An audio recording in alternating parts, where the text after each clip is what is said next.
Hello, friends.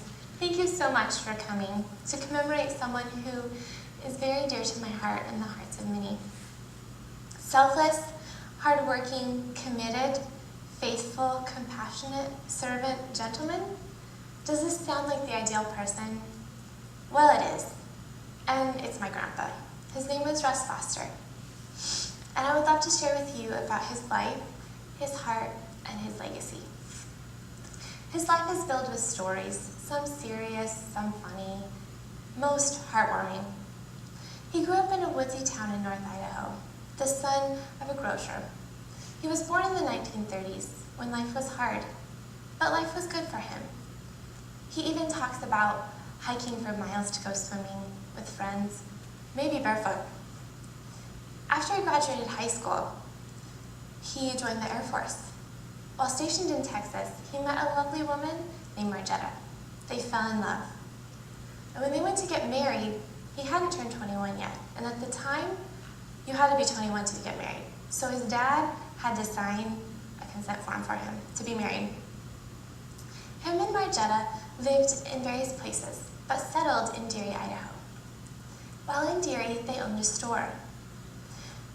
Grandpa remarks that he was never so happy and never so in debt in his life as when he owned the store.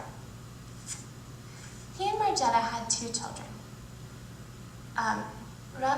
Tom came second and Melinda came first. One of the favorite pastimes of the kids and my grandpa growing up was sledding in the wintertime. Grandpa would be on the back of the sled and the two kids would be on the front. Grandpa would steer with his feet.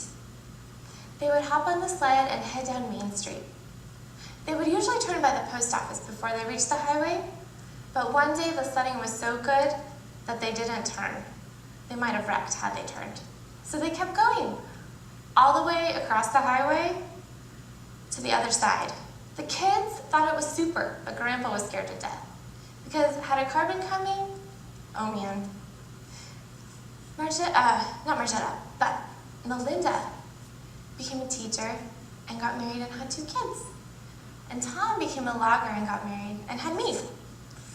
Grandpa has an undying sense of humor. I remember a time when he was in the hospital, groggy, barely awake in bed. And yet, here he was, cracking jokes, probably poking fun at himself. If there's anyone in the world who reflects Christ by what he does, it's my grandpa. As our hearts beat to live, so his heart beats to serve others. My grandma, Margetta, is in a nursing home now. Her body has been taken over by the disease of Alzheimer's. She's wheelchair-bound, can hardly speak a complete sentence, and doesn't even say your name anymore.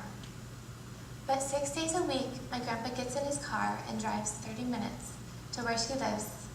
Day in and day out, he cares for her with love and compassion. If this isn't faithfulness, what is? My Aunt Melinda remembers the time when she was in college and she was low on cash and she was bemoaning this fact. She was lying on the floor and $20 appears. And there was her dad. The $20 was from him. And he said to her, "The only thing I would ask is that you help your kids." Grandpa used to smoke when he was younger. But when Grandma got pregnant with Melinda, he thought, I don't want anyone blowing cigarette smoke in my baby's face. So, the selfless gentleman and father that he was, he quit smoking. His legacy in the family name stops with me. Had I been born a boy, things would have been different.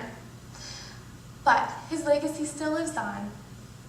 He has a strong sense of community. When he was younger, he served on the city council, and for a time, he was even mayor.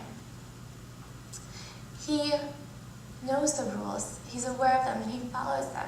And because of things that he did, Deary is a better place.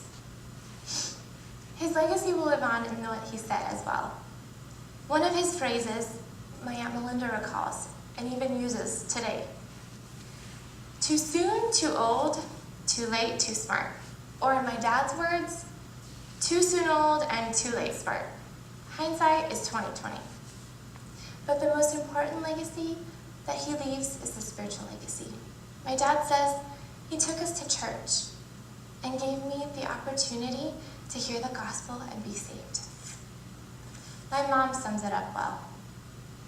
There is absolutely no one else I would choose to have as a father-in-law. You could replace father-in-law with son or brother or dad or grandfather or friend. The speech wouldn't be the same without my mom and my dad and my aunt. Thanks to them for the input, and thanks to you for coming. Merry Christmas.